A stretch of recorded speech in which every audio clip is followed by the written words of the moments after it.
Saviez-vous qu'un personnage biblique a été lui aussi confiné? Vous allez dire que c'est un truc tiré par les cheveux. Mais en fait, pas tant que ça. Je suis parti du principe que la Bible a des choses à nous dire, quelles que soient les circonstances de nos vies. Et en priant pour ce moment, je me suis demandé si un personnage de la Bible n'avait pas vécu lui aussi un confinement. Il se trouve qu'il y en a bien un. Peut-être vous avez deviné de qui je vais parler. J'aurais pu bien évidemment parler de personnes enfermées ou emprisonnées, mais je n'ai pas choisi de parler de ces personnes-là, mais de réellement une personne qui a été confinée, confinée dans un palais. Pas à cause du Covid-19 ou d'un de ses ancêtres, mais ce personnage était confiné dans un harem. Non, toujours pas? En fait, Esther faisait partie d'un harem, et il n'était pas question qu'elle sorte de chez elle. Elle était libre, mais entre quatre murs. Elle pouvait aller dans la cour intérieure du palais, mais elle ne sortait pas de chez elle. Elle était à Suse, très loin de Jérusalem, interdite de sortie, et elle ne pouvait pas aller au temple, elle ne pouvait pas voir les autres juifs qui se réunissaient pour prier Dieu.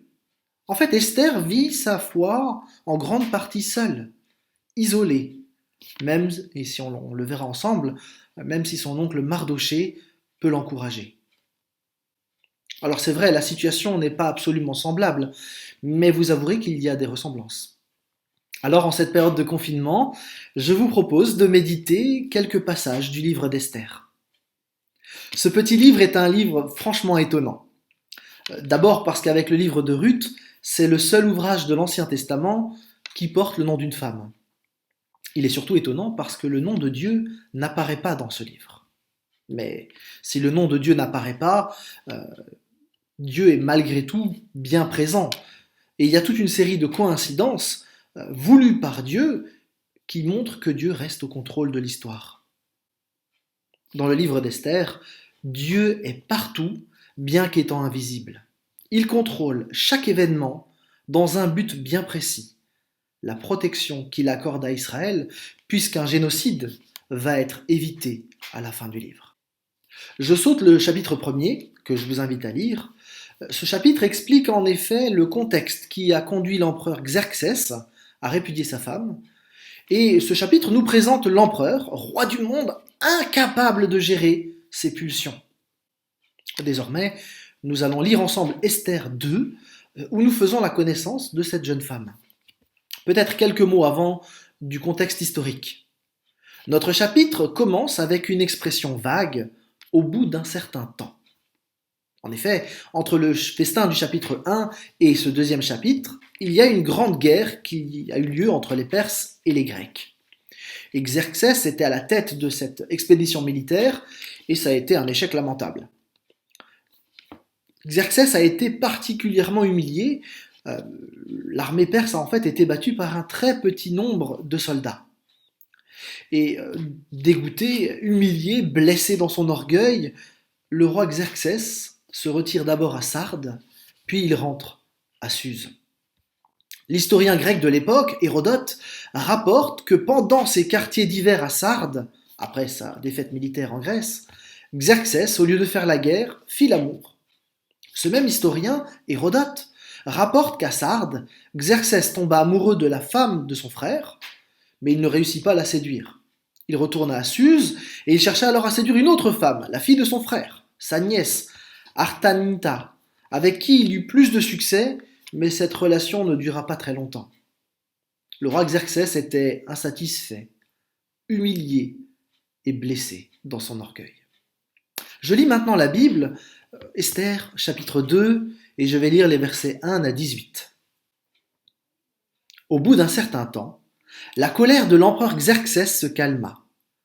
Il repensa à ce qu'avait fait Vasti, et il réfléchit à la décision qui avait été prise à son sujet. Alors, les courtisans attachés à son service lui dirent que l'on recherche pour l'empereur des jeunes filles vierges et belles, que l'empereur désigne donc des fonctionnaires chargés de sélectionner dans toutes les provinces de son empire toutes les jeunes filles vierges et belles, et de les amener dans le harem de la citadelle de Suse pour les confier à Égée, l'eunuque de l'empereur, qui a la garde des femmes. On leur fournira tous les produits de beauté nécessaires. La jeune fille qui aura la préférence de l'empereur succédera comme impératrice à Vasti. Cette proposition plut à l'empereur qui la fit mettre à exécution.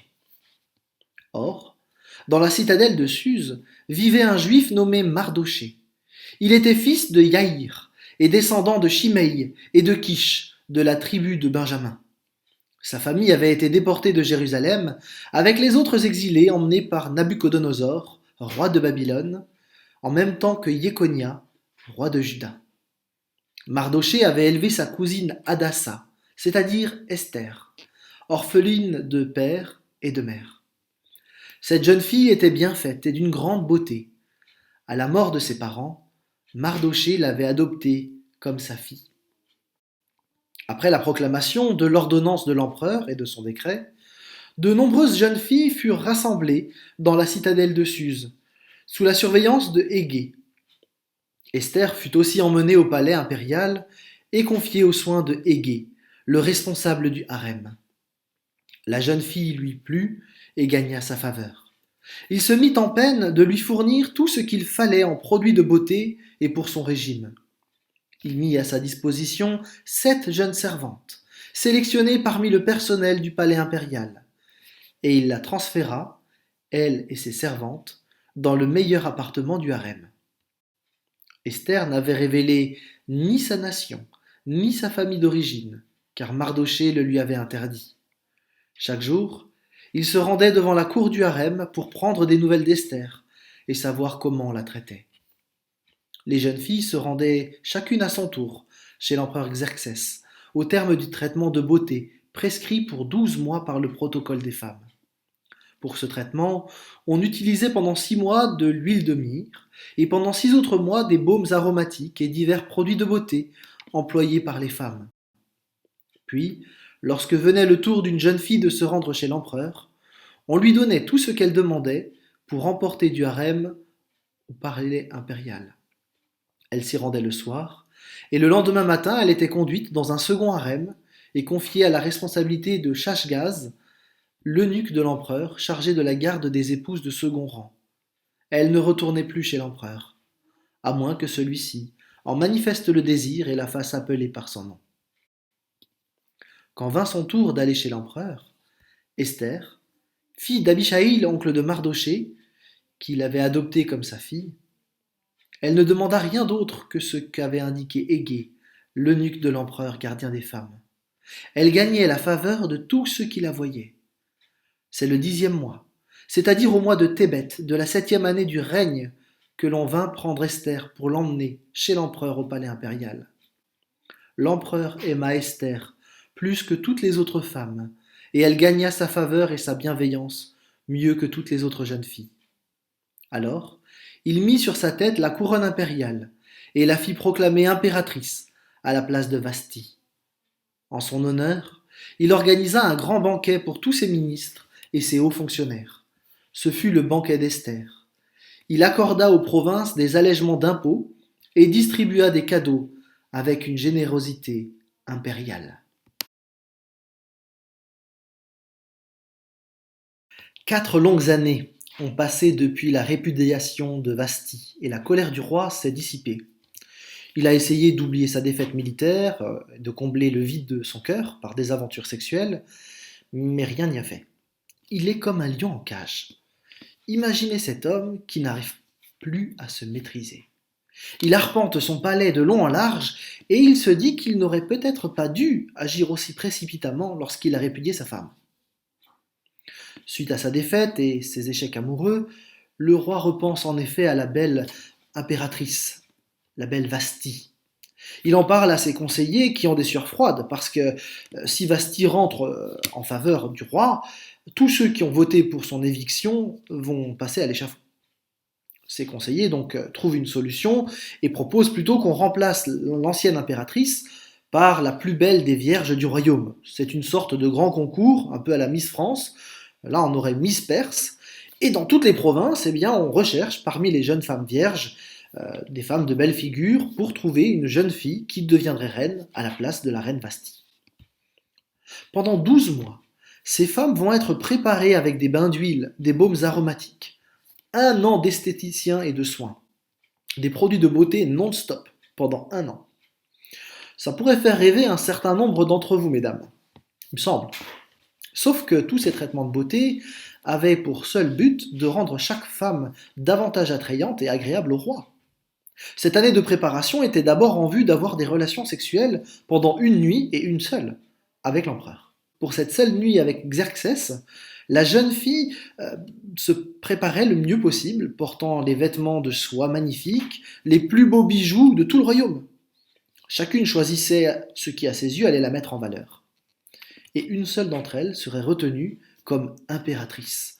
Toutes les autres seraient rejetées ensuite comme dans un harem de second rang, et elles seraient alors mises au placard. Alors le harem c'était un beau bâtiment, certes, il y avait de quoi manger, mais les personnes ne pouvaient plus jamais en sortir, plus jamais revoir leur famille, et encore moins pouvoir fonder un foyer.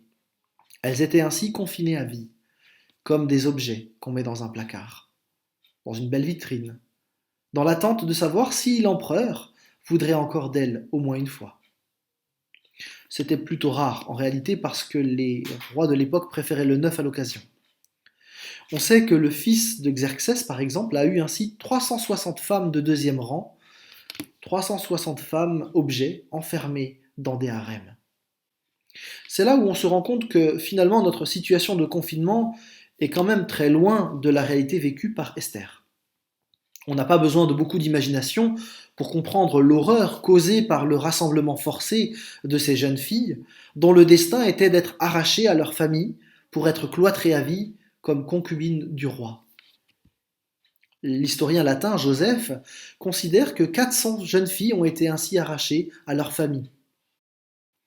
Beaucoup de ces vierges étaient certainement déjà fiancées, promises en mariage, parce que leur beauté ne devait pas laisser indifférent. Et voilà que pour ce tyran, des milliers de vies sont brisées, des familles déchirées, des couples séparés, des rêves détruits.